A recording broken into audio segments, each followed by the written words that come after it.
perempuan gereja se-Asia. Jadi persekutuan ini sekali lagi terbentuk karena berbagai kenyataan penderitaan yang dialami oleh perempuan-perempuan gereja yang ada di Asia. Nah, kita melihat di sana berbagai hal yang terjadi dalam hidup mereka setiap hari, khususnya para perempuan. Tidak sedikit perempuan-perempuan yang mengalami badai penderitaan atau badai kehidupan. Dalam keluarga mereka, ekonomi, kesehatan, bahkan pergumulan-pergumulan batin. Namun dalam situasi dan kondisi inilah kita semua diingatkan, atau ibu-ibu yang ada dalam persekutuan gereja di Asia diingatkan bahwa Tuhan itu selalu berada dalam realitas itu, dalam realitas kebodohan, kemiskinan, penderitaan, dan lain-lain. Sehingga dari keyakinan inilah perempuan-perempuan Asia itu bangkit untuk memberi motivasi dan kekuatan untuk terus melayani Tuhan dan tidak pernah meninggalkan Tuhan. Jadi seberat apapun badai kehidupan yang dialami oleh perempuan-perempuan yang ada di Asia, mereka tetap yakin bahwa Tuhan itu hadir dan terus diingatkan kepada perempuan-perempuan untuk tidak meninggalkan Tuhan dan terus melayani Dia. Nah, ibu-ibu yang dikasihi dalam Tuhan, firman yang telah kita baca bersama tadi adalah memperlihatkan bagaimana umat Tuhan yang dipimpin oleh Musa dan Miriam ketika mereka mau bergumul dengan berbagai pembebasan, dengan penderitaan, dan bagaimana mereka mau melewati itu dari penderitaan untuk menikmati kebahagiaan atau sukacita. Di sini mau dijelaskan kepada kita bahwa Tuhan itu begitu baik ketika umat Tuhan itu melewati laut yang panjang, ya. Tuhan membagi dua itu, dan umat Tuhan Israel itu boleh melewati penderitaan dan pergumulan. Ketika di belakang itu ada orang yang menyerang mereka untuk membunuh. Dan keyakinan ini menjadi kekuatan untuk mereka. Jadi Tuhan itu dapat melakukan apa saja yang tidak bisa dikerjakan oleh perempuan-perempuan kala itu. Jadi sehingga komunitas ini sampai sekarang boleh bertumbuh, ya. Boleh bertumbuh dan berkembang setiap pelayanan hari perempuan gereja se-Asia. Perempuan-perempuan ini berdoa. Kita bisa melihat di hidup ini paling banyak hanya doa, ya. Ungkapan-ungkapan doa. Doa itu untuk memohon kiranya Tuhan Allah dalam Yesus Kristus akan terus melihat kondisi hidup yang dialami dan dirasakan oleh perempuan-perempuan, bahkan kehidupan kita manusia di dunia ini tentunya. Sehingga setiap tahun ada harapan, ada dambaan bahwa perempuan-perempuan itu bukan hanya dia mengalami berbagai penderitaan, kemiskinan, kebodohan, bahkan pelecehan, tetapi setiap tahun itu ada perempuan-perempuan yang berkati Tuhan bangkit untuk melakukan berbagai pelayanan di semua arah, ya. Jadi kita bisa melihat dengan doa-doa yang disampaikan kepada Tuhan itu banyak perempuan-perempuan yang telah diberkati oleh Tuhan, ya. Kalau orang melihat perjalanan ini di Indonesia sudah ada pernah presiden perempuan, akan juga di negara-negara banyak sekali perempuan-perempuan yang hebat yang memimpin baik dalam persatuan masyarakat yang ada maupun dalam jabatan-jabatan yang strategis. Sampai sekarang ini banyak perempuan-perempuan yang terlibat. Itu karena doa-doa harapan yang tadi yang disampaikan oleh mereka sendiri.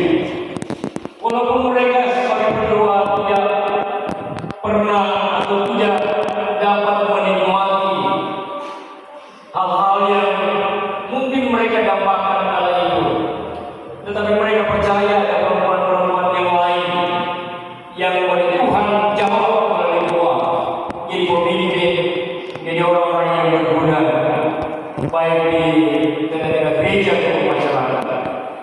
Jadi kalau di gereja itu banyak profesionalis sekarang perempuan.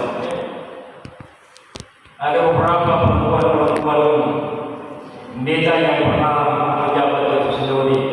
Ada. Ketika kami masih KGPM dan kuliah di SD itu ada profesionalis perempuan. satu angkatan. Pendeta Dari Fetisia, Sutra. Ketua Sinode. Karena latar belakang persekutuan yang selalu mau datang kepada Tuhan dalam doa, supaya perempuan-perempuan itu dapat melewati berbagai penderitaan, kebodohan, dan lain-lain sebagainya. Nah, ibu-ibu yang dikasih dalam Tuhan, dari pembacaan firman Tuhan, kita Keluaran pasal yang ke-15 ini ada 3 penting yang perlu menjadi perhatian kita bersama dalam menjalani hidup sebagai persekutuan perempuan-perempuan di tengah-tengah gereja yang ada di Asia. Yang pertama, bertahanlah karena Tuhan itu adalah pemimpin kita. Sekali lagi, bertahanlah karena Tuhan sebagai pemimpin kita. Israel atau umat Tuhan itu bisa bertahan dalam berbagai situasi kondisi kehidupan mereka, bukan karena kekuatan mereka, tetapi di sana ada Tuhan yang menuntun mereka dengan kasih setia. Ketika perempuan-perempuan bacaan di atas melayari badai, yang muda ataupun nenek harus menghadapi berbagai gejolak-gejolak hidup. Di sana dalam pembacaan dikatakan Tuhan berkata, "Aku berjalan di depanmu, bertahanlah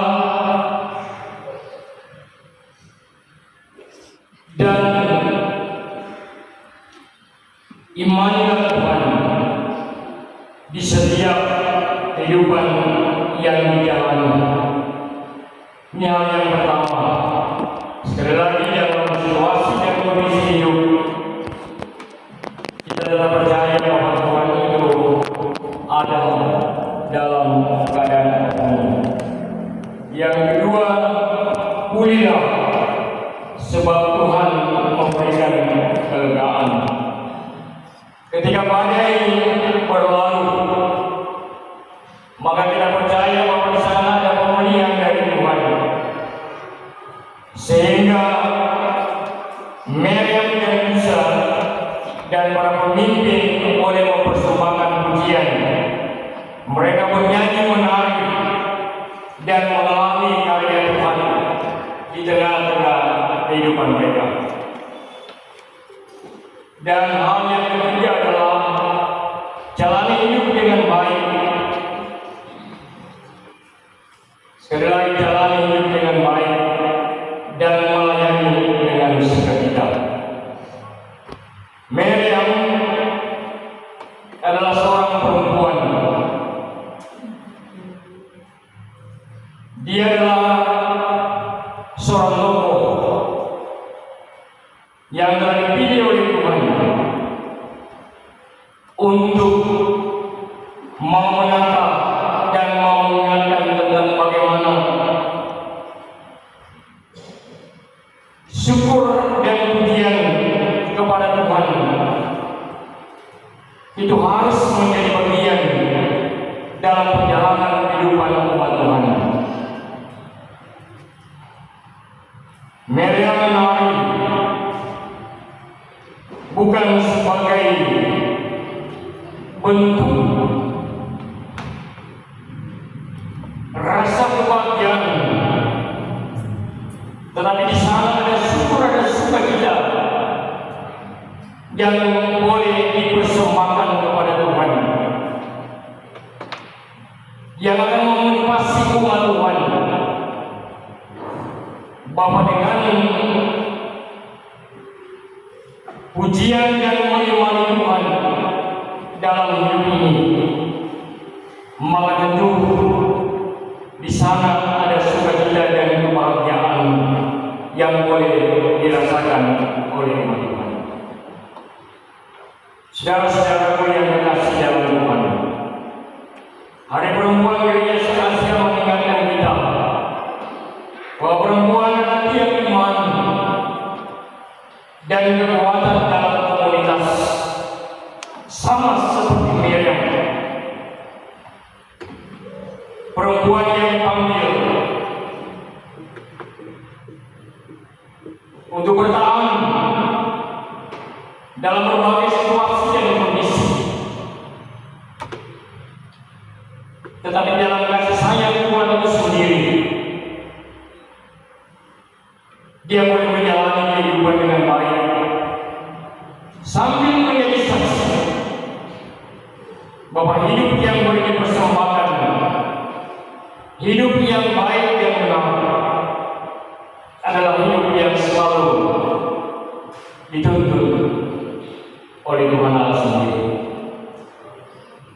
Jadi ibu-ibu yang dikasihi dalam Tuhan, sekali lagi perayaan Hari Perempuan Gereja se-Asia di hari ini yang boleh kita rayakan melalui kebenaran firman kita Keluaran pasal 16, mau mengingatkan kepada kita sekalian dalam situasi dan kondisi kehidupan kita di dunia ini, kita tetap percaya dan yakin bahwa Tuhan Allah dalam Yesus Kristus melalui karya Roh Kudus itu hadir dalam setiap peristiwa dan kondisi hidup yang dialami oleh kita di dunia ini.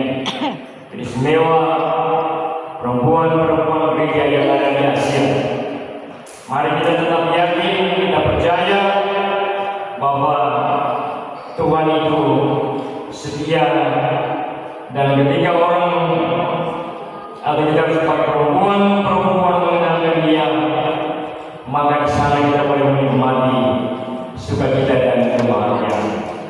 Ini pesan firman Tuhan untuk kita semua dalam persekutuan Hari Perempuan Gereja se-Asia, kiranya akan menjadi motivasi bagi kita semua sebagai perempuan-perempuan untuk terus menjalani hidup dengan baik dan benar di mata Tuhan.